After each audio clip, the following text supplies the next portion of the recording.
Vamos lá então. Como já foi apresentado, hoje eu vim aqui falar sobre como é que podemos não só sobreviver, mas também prosperar em épocas de crise que estamos todos a viver, o planeta inteiro, não é? Então eu trago algumas dicas para quem é que isto se destina: líderes de equipas ou qualquer dono de empresa, mesmo se trabalhar sozinho, sem nenhuma equipa. Eu acredito que os conteúdos são valiosos de qualquer forma. Depois vocês dizem-me no final. Eu trago algumas dicas. A primeira é: tenha o seu porquê definido. Isto é muito importante, porque o porquê é a gasolina interna, é aquilo que nos faz levantar da cama de manhã. E é aquilo que faz com que as coisas aconteçam, ajuda-nos a agir. E em termos empresariais, o porquê muitas vezes é respondido quando falamos do tradicional estratégia, missão, visão e valores. Que muitas vezes as empresas escolhem não tratar disto.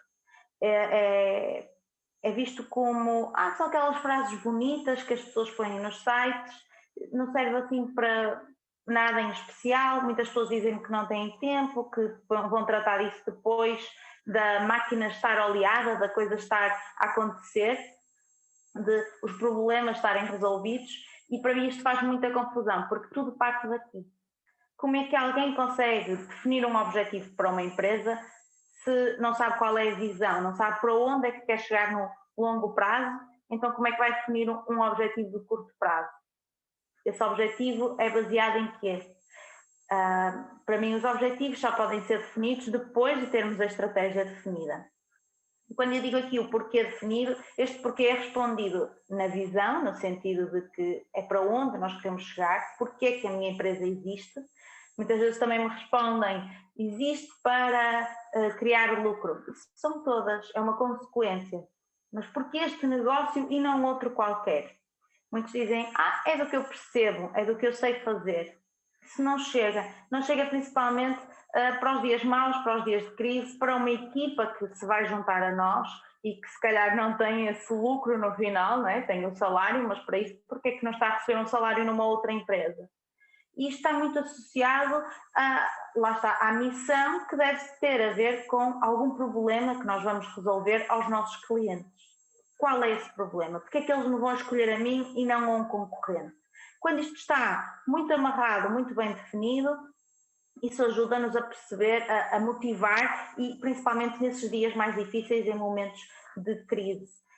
Ajuda-nos a definir objetivos, a tomar melhores decisões, a escolher o perfil certo para a nossa empresa. Quem não gosta tanto deste modelo muito tradicional, eu pessoalmente costumo aconselhar os dois, que é este outro modelo mais recente, que se ouviu falar de um senhor chamado Simon Sinek, que fala deste círculo de ouro. Aqui está em inglês: no centro está o porquê, a seguir o como, e no final o círculo maior é o quê. É uma forma que ele encontrou e percebeu que aqueles que têm melhores resultados, que são excepcionais, que conseguem sobreviver a crises e prolongar-se no tempo, aquelas empresas realmente bem-sucedidas, comunicam internamente e para o cliente de dentro deste ciclo para fora. Começam do porquê para o quê. E não o contrário, que a maioria das empresas diz-nos o que é que eu vendo, como é que eu faço isto, porque é que isto é interessante, e só no final é que chega a parte do porquê. E a maioria delas não chega a esta parte, ok? A maioria das empresas não sabe porque que existe, não sabe o propósito em termos gerais. Aqui só dando alguns exemplos, eu aconselho, se quiserem, até posso pôr no chat, se for do vosso interesse, verem o próprio fundador deste círculo de ouro em ação. Alguns até acredito que já conheçam, chama-se Simon Sinek, e ele apercebeu-se disto e deu alguns exemplos, como por exemplo a Apple. A Apple, como nós a conhecemos, ela nunca nos diz numa publicidade ou na forma como comunica: nós vendemos computadores, que é o quê, que são feitos com um design bonito e de uma forma intuitiva, que é o como, e fica por aí, né? Sem um porquê. O que a Apple nos diz é: nós aqui acreditamos na importância de desafiar o status quo. Como é que nós o fazemos? Os nossos produtos têm um design bonito e intuitivo. E no final, no quê, eles muitas vezes nem dizem, porque não interessa, porque não é só computadores, eles têm também telemóveis, tablets, dispositivos de música. Para outras marcas, para nós é estranho, não é? Alguém que tem um computador da Dell, ou a Dell, não sei se ainda existe, mas é um computador da Toshiba, é estranho se de repente aparecer um telefone, um celular da Toshiba. Enquanto que na Apple, para nós isso não é estranho, nós confiamos, há uma confiança. E é precisamente porque nós acreditamos naquilo que eles acreditam. Eles comunicam aquilo que acreditam. E nós vendemos aquilo em que nós acreditamos e não o produto em si. Por isso é que há uma afinidade, há uma emoção ligada a isto. Então é muito importante nós mantermos o porquê, não só para vendermos mais, mas para conseguirmos também manter essa gasolina nos dias mais difíceis em nós e na nossa equipa. Ou seja, tem que ser uma coisa que está muito presente em quem fundou a empresa e que tem que ser partilhado com a própria equipa. A segunda dica é: seja resiliente.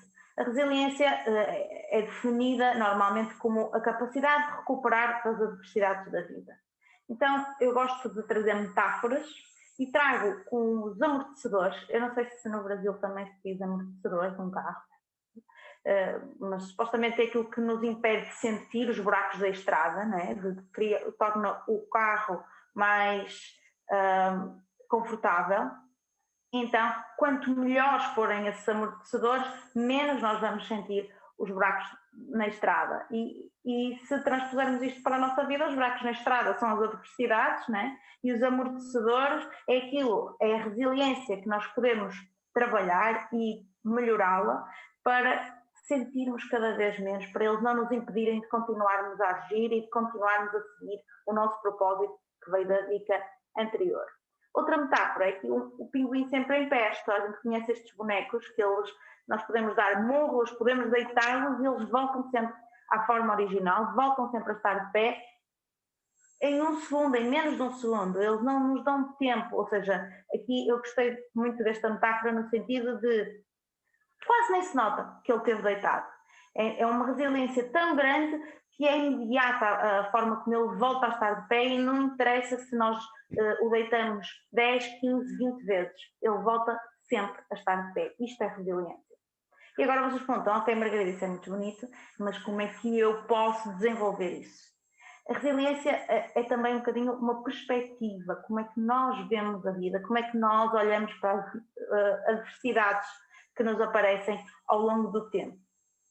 E então para isso eu trago uma outra metáfora, gostava que fizessem este exercício comigo, que era: imaginem que são um engenheiro civil, ok? Toda a gente a imaginar que é um engenheiro civil. E alguém contrata para ajudar a criar uma estrada que vai unir duas cidades. Só que essa estrada tem um pântano, uma floresta e uma montanha. Vocês acreditam que o engenheiro civil fica chateado ou vai impedi-lo de trabalhar melhor por existir um pântano, uma floresta ou uma montanha no lugar onde ele quer construir essa estrada? Claro que não. O trabalho dele é precisamente esse, é precisamente perceber se vai contornar o objetivo, a adversidade, né? Se vai fazer uma ponte por causa do pântano, se vai fazer um túnel para passar através da montanha, se vai fazer a estrada a subir a montanha. O trabalho dele é perceber como é que ele contorna, passa através dessas adversidades, mas constrói a estrada de qualquer forma. E para ele, se calhar, até é mais desafiante, até sabe que vai aprender mais com este trabalho, até gosta do facto de aparecerem estes problemas na construção da estrada. Então, é esta a metáfora, não é? A estrada é o caminho que nós somos os únicos que podemos construir e somos os únicos que temos a responsabilidade de torná-lo uma vida feliz, alegre e com propósito. Eu volto sempre à dica 1, que para mim continua a ser a mais importante. Ou seja, é no sentido de nos afastarmos. Para sermos resilientes é uma forma de olharmos para as adversidades separada de nós, separada das possíveis consequências daquilo que nós estamos a ver na nossa realidade neste momento. Olharmos de uma forma mais objetiva, mais distanciada. Se há a perguntarmos como é que eu posso aprender com esta diversidade. Eu ouvi aqui exemplos bonitos durante a reunião, nas apresentações, de negócios que estavam dependentes do contacto físico, mas que já estão a magicar numa forma de em 2021 recuperarem isso, terem projetos diferentes, uma forma de contornarmos isto tudo que está a acontecer. Isso é resiliência. Já temos aqui na sala muita gente com um bom nível disso. E aqui a minha dica é para vos ajudar a manter ou até aumentar esse nível de resiliência. Depois, assumir responsabilidade. Nós temos muita tendência a vitimizar-nos, principalmente nesta situação em que é geral, está toda a gente a passar pelo mesmo. Claro que uns negócios são mais afetados por outros, sem dúvida nenhuma, mas há muita tendência a ficarmos parados, sem agirmos, porque acreditamos que não há nada a fazer, não temos hipótese, não é? E então temos que assumir essa responsabilidade, lembrar-nos sempre o que é que o engenheiro civil fazia aqui. Ok, ele olhava com distância, o que é que eu posso fazer para contornar este objetivo de alguma forma.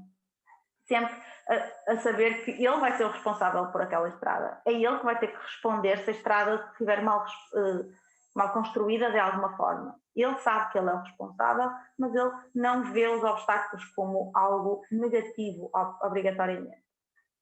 E chegamos à terceira dica, que é monte uma equipa com mentalidade de crescimento. O que é isto de mentalidade de crescimento?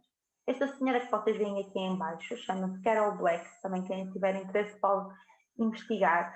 Fez uma investigação, já lançou um livro, sobre a mentalidade de crescimento. Ela descobriu com alunos que a forma como nós acreditamos que podemos ou não desenvolver uma capacidade é um fator predominante para percebermos se vamos ou não evoluir nessa capacidade específica. Eu explico. Primeiro, vamos perceber o que é a mentalidade fixa. E aqui importa também dizer que todos temos a mentalidade fixa e a mentalidade de crescimento. Numas coisas temos mentalidade fixa, para outras temos mentalidade de crescimento. Aqui eu trago-vos para termos noção disso e termos consciência e tentarmos transferir aos poucos tudo aquilo que identificamos que temos mentalidade fixa para a mentalidade de crescimento. É mais fácil falar do que fazer, ok?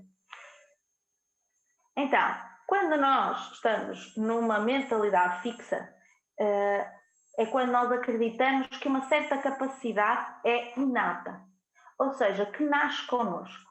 Isto é muito comum, por exemplo, para a criatividade.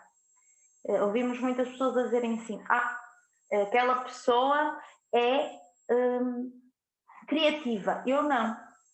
Falam como se fosse impossível trabalharmos e tornarmos-nos, ao longo do tempo, mais criativos.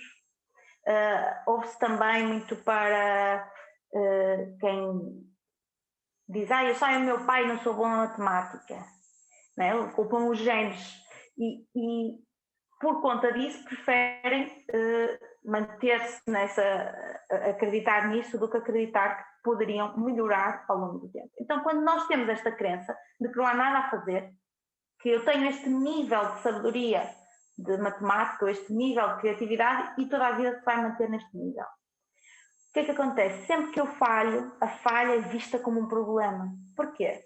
Porque é permanente.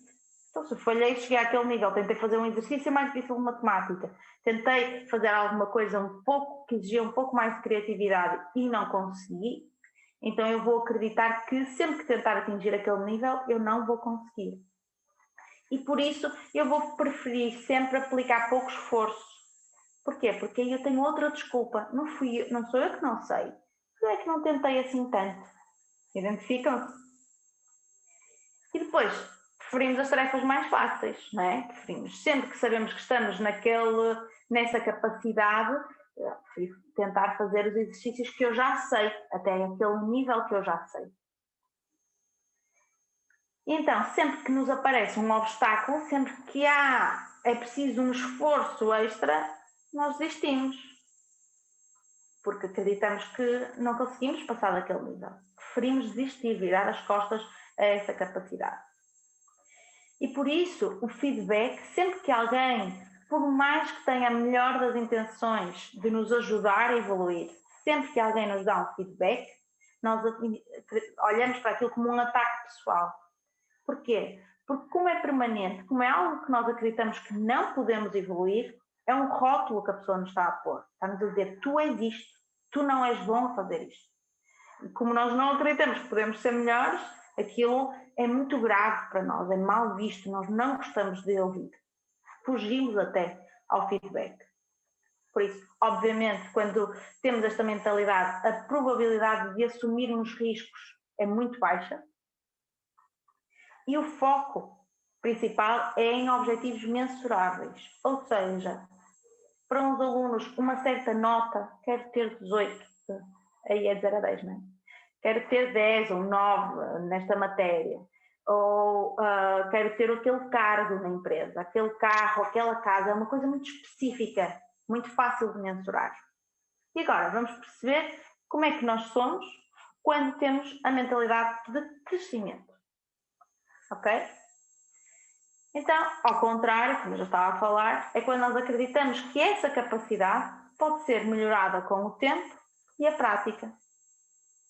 Aqui até, como um exemplo, dá para perceber quando queremos aprender um certo instrumento musical. É mais normal nós percebermos que é difícil no início, mas que se formos praticando, vamos sentindo a melhoria. Por exemplo, a prática de exercício físico também é natural.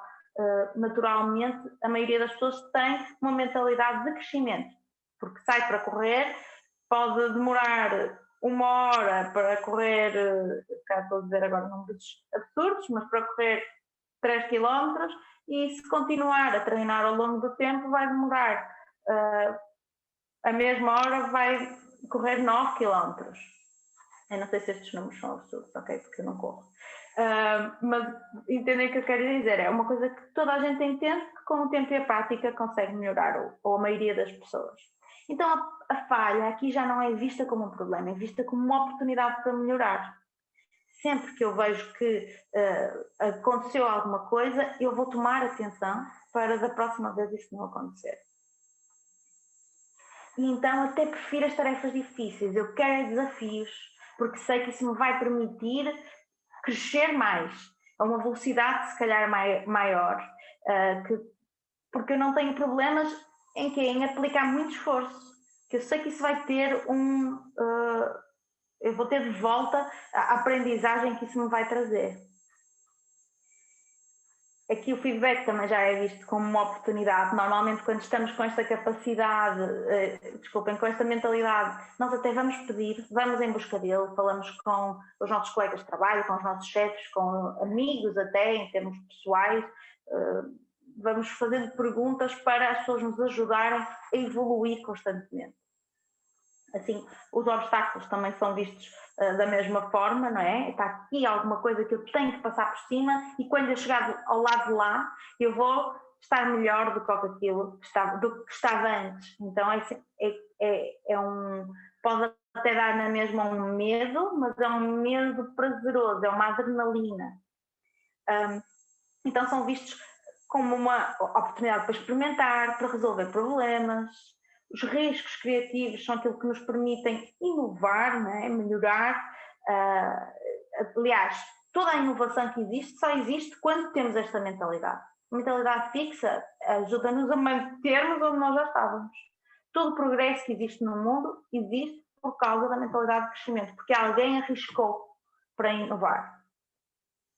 E no final, o foco não é naquela nota, naquela casa, naquele cargo, naquele carro. O foco é na melhoria contínua. É chegar à noite e saber que eu hoje sou melhor do que aquilo que fui ontem. Eu pus um esforço extra. E quando digo um esforço extra, nem sempre, não quer dizer a pessoa está constantemente cansada, trabalhar 12 horas por dia, às vezes é necessário, mas não é necessariamente isso. É ir em busca de o que é que me está a faltar, o que é que eu posso melhorar aqui, o que é que, não é? Ir em busca de um feedback e garantir que se trabalha nesse sentido de evolução.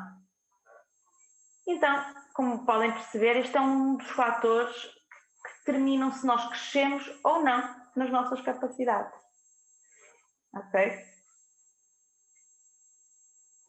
E então, para vos ajudar também, principalmente para quem tem equipa, em termos práticos, como é que nós fazemos com que alguém deixe de ter a mentalidade fixa para passar a ter a mentalidade de crescimento? Já em nós próprios não é fácil, quanto mais influenciar os outros. Não basta mostrar, não é? Vou-vos mostrar este vídeo do YouTube, que existe, podem pesquisá-lo, e também faz alguma diferença com a senhora que fez este estudo da mentalidade de crescimento.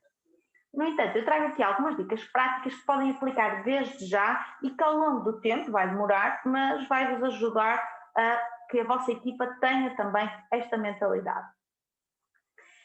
A primeira é usar a expressão ainda não, em vez de não conseguiste. A palavra ainda faz toda a diferença. Porquê? Porque está a mostrar que eu acredito que tu consegues, com o tempo e a prática. Estou a dar um feedback à minha equipa e estou a dizer, não, em vez de dizer não conseguiste fazer isto, ainda não conseguiste. Falta-te aqui isto para chegares lá. É também importante dizer eu acredito que vais chegar lá. Valorizar e elogiar o esforço em vez da inteligência. Atenção, isto serve para a equipa, mas também para quem tem filhos, podem ir já aplicando, que a criança cresce logo com a mentalidade de crescimento e depois ninguém o para. Ou seja, em vez de valorizarmos, ai que bom que tiraste esta nota, filho, ou em que bom para o meu funcionário conseguiste este resultado, dizer assim, eu vi que houve um esforço. Porque muitas vezes o resultado não vem logo, pelo menos. Mas é importante a pessoa perceber que o esforço pode ter valido a pena. Nem sempre trouxe o resultado de imediato, a nota ou vendas, o que for, a qualidade do que é entregue, mas ao longo do tempo, se o esforço for consistente, o resultado vai chegar. Nós, como líderes ou como pais, estamos aqui para ir mostrando isso, ir valorizando. Ok, não tiraste aquela nota, mas mereces na mesma um brinquedo extra, ou no caso de um funcionário, não chegaste àquele resultado, mas pelo menos dizer assim, mas eu vi que tu te esforçaste e eu sei que se continuares nesse caminho, o resultado vai aparecer. Criar um ambiente que aceita erros e falhas, isto é dos mais difíceis. Por isso é que a maioria dos meus clientes, uma das grandes dificuldades é delegar, porque não se confia, não é? E não se confia porque sabe que esta probabilidade da pessoa errar. Deixem errar. Como é que vocês aprenderam? Como é que vocês sabem fazer aquilo que sabem fazer hoje? Porque erraram.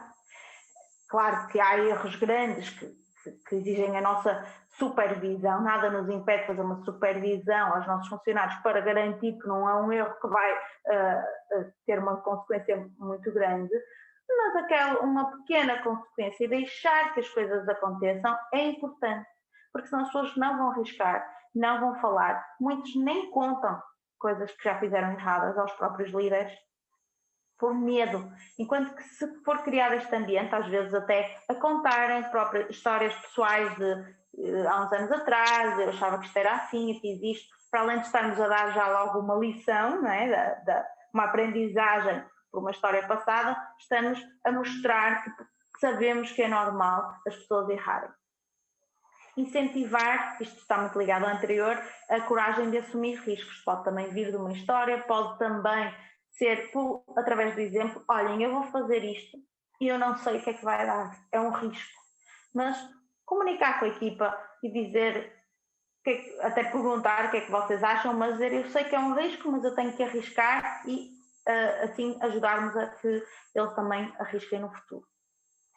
Incentivar a partilha de aprendizagens, ou seja, que sempre que alguém nos vem com um problema ou com alguma coisa que aconteceu ou com alguma falha ou erro que fez, de perguntarmos, podemos partilhar isto com o resto da equipa? Porque reparem, a curva de aprendizagem vai ser muito maior, vai ser acelerada completamente, porque não estou a aprender só com os meus erros, mas com os erros dos meus colegas.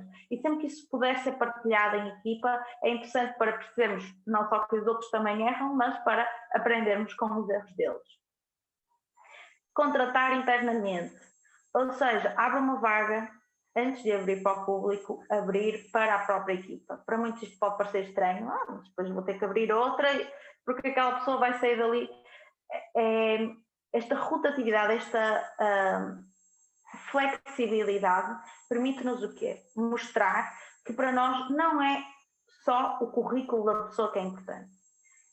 É que nós mostramos que acreditamos que aquela pessoa pode não ter neste momento o currículo perfeito para aquela vaga, mas se nós acreditamos que tem o perfil e que pode aprender essas skills necessárias para essa vaga. Cada vez menos as skills técnicas são assim tão importantes, porque tudo muda muito rápido, então as pessoas conseguem aprender, depende, claro, do trabalho, e a experiência continua a ser importante, mas o facto de nós abrirmos internamente uma vaga mostra que, para mim, é mais importante o perfil, ou seja, se a pessoa está interessada a aprender ou não. E, por fim, mostrar que somos alguém a quem se pode recorrer, que estamos abertos para ajudar, e em vez daquele líder já antigo, para mim, né, pelo menos autoritário, que está preocupado em manter uma imagem forte, que nada o abala e que há uma distância que não permita que ninguém peça ajuda. O líder está ali para servir.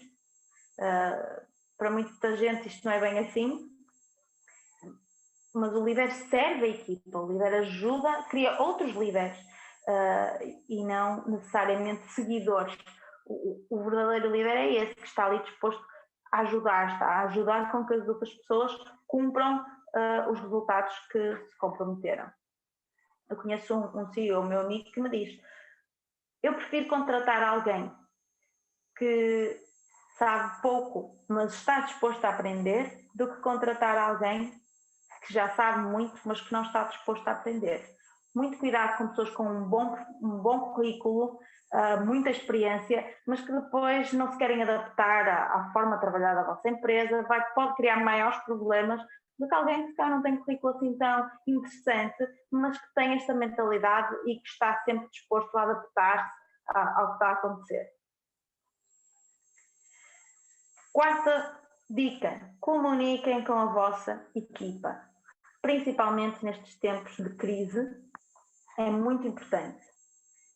De forma o mais aberta e transparente possível. Há problemas na empresa, as pessoas estão com medo de serem despedidas, abram essa possibilidade. Olhem, estamos assim, estamos com estes problemas e até podem vir sugestões dos funcionários, ok? Mais para a frente eu vou falar disto. É muito importante porque se as pessoas percebem que ninguém está a dizer nada, começam facilmente a magicar e podem inventar mesmo na cabeça delas uma outra história e começam a desanimar, não sentem que é um grupo que está unido para conquistar um certo resultado.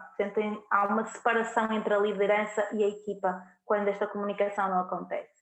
E, por favor, eu estou a dizer falem, mas estou a dizer ao mesmo tempo não deem discursos motivacionais vazios, aquela coisa de vamos conseguir sem um propósito associado, ou de repente uma mudança muito grande do que era antes para o que se é agora, para o tipo de discurso que se faz. A pessoa pode ter o efeito inverso, porque a pessoa pode sentir que está a ser meio que manipulada só para continuar a trabalhar ou até para dar um esforço extra sem sentir que tem um retorno por isso. Quando as pessoas não vestem a camisola, depois sentem esse tipo de manipulação e o efeito é o oposto. As pessoas começam a trabalhar contra a nossa empresa em vez de ser a favor. Então é muito importante nós comunicarmos. Há um documento que está acessível a todos. Os americanos nisso são generosos, vamos dizer isso, qualquer pessoa tem acesso a esse manual de comunicação em tempos de crise. Claro que estamos a falar de uma coisa mais, sei lá, terremotos, aqui no caso da pandemia, tanto desastres naturais quanto provocados pelo homem. E eles dizem sempre: sejam os primeiros a falar, porque as pessoas vão acreditar na primeira, mais da primeira coisa que ouvirem do que na segunda, que o estranho possa parecer. Sejam credíveis e estejam certos. são 3 dos 6 princípios que eles têm para comunicar em tempo de crise. Isto é muito importante, ou seja, as pessoas nessa situação ficam à espera que alguém lhes diga alguma coisa. Tem que ser a liderança de uma empresa a dizer alguma coisa e ser o mais rápido possível, porque senão eles vão ouvir outras coisas de outras pessoas e tendem a acreditar mais na primeira coisa que ouviram. Sejam credíveis, é neste sentido de não ser um discurso motivacional vazio, de sermos verdadeiros e estejam certos, é no sentido de procurar também sermos claros de nós só sabemos isto, né? De não ocultarmos que não sabemos o total, sermos vulneráveis e também dizermos, olha, só sabemos até aqui, para já, este é o nosso plano, estas são as ações, é isto que vai acontecer. Sermos claros, as pessoas sentem-se mais seguras, por piores que sejam estas decisões, se souberem. O quinto é proteger os seus funcionários. Eu acredito que, como nós estamos aqui a fazer uma reunião online, né, no sentido de nós não somos propriamente funcionários, somos membros do Recomendo, mas foi uma preocupação do Recomendo, ok, que claro, a cumprir leis que estão a ser, que cada país tem as suas, mas que a maioria vai de encontro a não haver pessoas juntas, né, que não seja do mesmo agregado familiar, mas é nesse sentido, ou seja, primeiro está a saúde. E depois, se calhar está um pouco forte, em termos monetários, se for preciso. Há pessoas que se esquecem que para uma empresa sobreviver é preciso funcionários. Mas eu tive uma quebra muito grande, eu tenho que despedir alguém. Ok. Mas não seria muito melhor se nós nos pedíssemos a ajuda dos funcionários para encontrarmos uma solução? Há, por exemplo, o exemplo de haver alguma solidariedade, ou seja, numa empresa em que há pessoas que ganham muito pouco e pessoas que até ganham benzinho, se calhar, em vez de despedir alguém, cortar nos salários e que o corte seja maior naqueles que ganham mais, imaginemos 10% nos salários das pessoas que ganham menos e 15% a 20% no salário das pessoas que ganham mais durante 6 meses. Porque as pessoas preferem isto do que serem despedidas ou do que alguém seja despedido.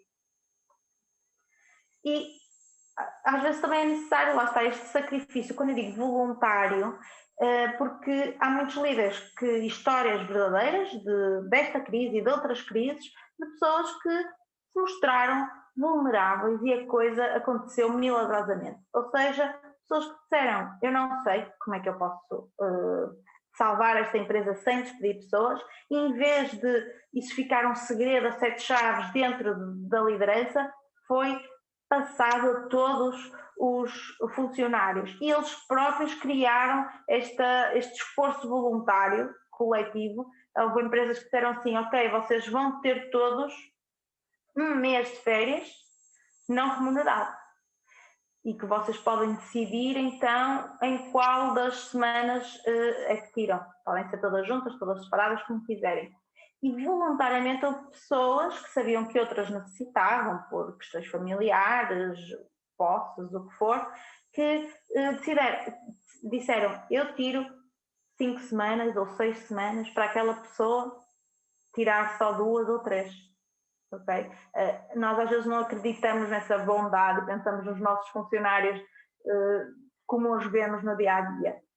E achamos, isso mesmo funciona, mas podemos nos surpreender se pusermos o problema para as equipas, se não ficarmos só nós com esse fardo.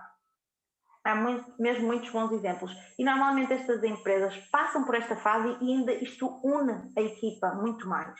Por isso é que eu digo sobreviver e prosperar. Estes meses ou este tempo em que as pessoas tiveram esse esforço extra e houve ali uns que se voluntariaram para ajudar os outros, a seguir a empresa dispara. Quando o mercado permite, a empresa está unida de tal forma, as pessoas sentem tanto que fazem parte de uma família que só querem contribuir, só querem agradecer aquilo que foi feito por elas, porque sabiam que se calhar noutro lugar teriam sido despedidas e depois essas empresas tornam-se melhores pós-crise do que eram antes. Este é o sexto, porque eu acredito que muita gente esteja com uma equipa em trabalho remoto. E às vezes, então quis deixar algumas dicas de como é que pode ser melhor, sem se perder, não é, este contacto que o dia-a-dia permitia. Aqueles que já faziam uns a uns, ou seja, aquelas reuniões de um para um com a sua equipa, é para continuar a fazê-lo e, se puder, até aumentar a frequência e fazer mais curtos. Todos nós que temos alguma experiência online sabemos que coisas muito longas online fica amassador, reuniões muito grandes, a pessoa deixa de prestar atenção. Então, se calhar, fazer mais vezes, imaginemos que era uma vez por mês, passa a ser 2 vezes por mês, mas uma coisa mais curta.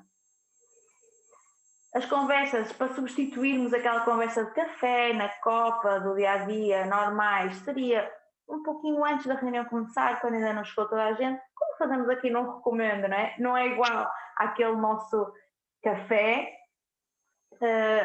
da manhã, mas ajuda-nos a irmos falando sobre a nossa vida pessoal, a criarmos laços e a manter a conexão. Ser empático, ou seja, perceber que as pessoas ainda se estão a adaptar, que às vezes se a turma, eu não sei como é que está no Brasil, aqui em Portugal, se há um caso de Covid alguém numa escola, a turma inteira que convive com esse aluno vai para casa, ou seja, temos muita gente que está a trabalhar em casa e que de repente tem que cuidar do filho ao mesmo tempo. E como líder, ok, que a pessoa tem que entregar o resultado na mesma, mas compreendermos que se calhar não vai ser a hora normal, se calhar não vai conseguir estar naquela reunião ou noutra, mas que a pessoa vai arranjar uma forma de entregar o resultado de qualquer forma. As reuniões que seriam presenciais, ser feito com vídeo, como nós estamos aqui com as câmaras, faz toda a diferença nós vermos a cara uns dos outros e não só a voz. Às vezes há reuniões rápidas que acho que seria uma coisa que na forma presencial era só olhar para o lado, olha, resolve-me esta pergunta, olha, podemos reunir aqui um bocadinho. Acho que não tem problema ter uma chamada telefónica ou uma chamada como esta sem câmara. Aquilo que seria presencial, sempre que puderem pedir para as pessoas ligarem as câmaras, acho que pode fazer diferença para ainda nos reconhecermos, ainda nos lembrarmos da cara uns dos outros, porque depois quando nos encontramos tem que ser sempre com a máscara, parece que já nem sabemos como é que somos. E depois, ajudar os funcionários a criarem uma rotina. As pessoas podem, muita gente nota que trabalha mais horas e as empresas ficam muito contentes para as pessoas trabalharem mais horas, mas atenção que isso não é sinónimo de maior produtividade. Muito provavelmente é sinónimo de menor produtividade. Com muitas horas sentadas, é o mesmo espaço onde vivem, é o mesmo espaço onde trabalham, e deixam de distinguir isso. Então preferem, para acabar as coisas, ficar mais tempo sentado no computador, deve haver uma média entre 10 a 12 horas em vez das normais 8. Agora o importante é o resultado, não é as horas que a pessoa fica sentada, então é importante ajudar nesse sentido. E para isso eu tenho aqui uns 3 pontinhos de uma checklist, que seria definir um espaço físico que é o espaço de trabalho, ok, é aqui que eu trabalho e não temos que estar a desmontar ao final do dia, mas ser aquela área, só vou para ali quando vou trabalhar, para tentarmos ter uma separação. Criar um ritual, 5, 10, no máximo 20 minutos, para iniciar e fechar o dia de trabalho, para podermos desligar, não é? Antes era quando entrávamos no carro, ou no metro, ou no ônibus, mas quando íamos no caminho para casa é que vamos aos poucos a desligar, não é? Às vezes a nossa mente ainda está ali a trabalhar e no momento em que entramos em casa é que efetivamente para a maioria de nós estamos completamente desligados do trabalho. Isso é importante mesmo para quem está em teletrabalho, já não tem esse tempo, esse momento, essa viagem. Então, criar um ritual, pode ser ouvir uma música, ler um livro, para quem gosta de meditar, há várias formas, alguma coisa para começar e fechar, pensar, ok, agora o meu dia de trabalho acabou, já me posso dedicar à família, à casa, ao que eu quiser, aos hobbies. Por fim, definir momentos de pausa para saírem da frente do ecrã. Há uma aplicaçãozinha, um sitezinho, chama-se Tomato Timer. Nós podemos definir qual é o nosso tempo de trabalho e depois ele obriga-nos a pita mesmo para irmos fazer uma pausa, que pode ser uma pausa grande ou uma pequena. O ideal é esticarmos as pernas, levantarmos, irmos fazer alguma coisa. Há quem pego no instrumento musical e fico ali 5 minutos, 15, não é preciso uma pausa assim tão grande, e tomar um café, preparar um chá, alguma coisa para a nossa cabeça refrescar e voltar à ação quando nos voltarmos a sentar. Isso faz toda a diferença na produtividade de qualquer um de nós. E por fim, eu só queria fechar com esta expressão que aparece muitas vezes, acho que é conhecida, espero que também seja no Brasil, em Portugal é muito conhecida, mar calmo nunca fez bom marinheiro. E a primeira vez que eu vi isto, eu associei muito àquela expressão que agora ouvimos muito, não é? Ou aquele arco-íris a dizer vai ficar tudo bem. Que eu não tenho nada contra isso, como coach, óbvio que sou a favor das afirmações positivas, mas algumas parecem-me vazias de ação, que nos conduzem à inação. Tal como essa do vai ficar tudo bem, a mim parece-me um pouco que é, pronto, vai ficar tudo bem, então eu espero aqui um bocadinho que fique tudo bem. Não é? E aqui, quando eu li a primeiro Mar Calmo Nunca Fez Bom Marinheiro, interpretei dessa forma, porque interpretei, ok, quando o mar voltar a estar calmo, não é? Quando esta tormenta passar, vamos ser todos bons marinheiros. Mas eu não acredito muito nisso. Eu acredito e voltei a lê-la e percebi que pode ser interpretada de outra forma, que é, quando há uma tormenta, uns no final vão se ter tornado bons marinheiros, mas outros vão ser engolidos pelas ondas.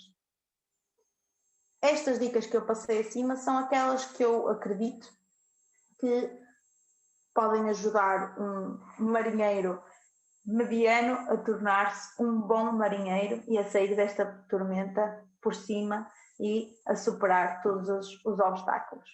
Termino com uma frase do Abraham Lincoln que nos diz: pior do que a tristeza de não ter vencido é a vergonha de não ter lutado.